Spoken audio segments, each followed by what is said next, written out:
នៅពេលដែលរដ្ឋទាំងឡាយមិនយល់ស្របចំពោះចំណុចដែលជាទីតាំងខ្សែបន្ទាត់ព្រំដែនរបស់ខ្លួន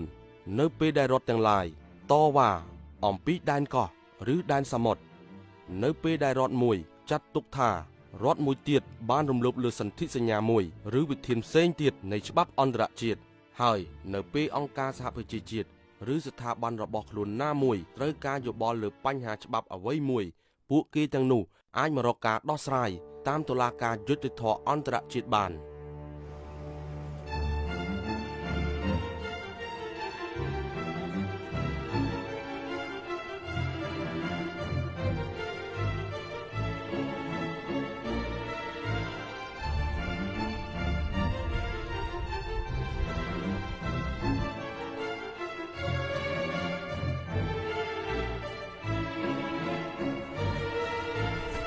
តុលាការ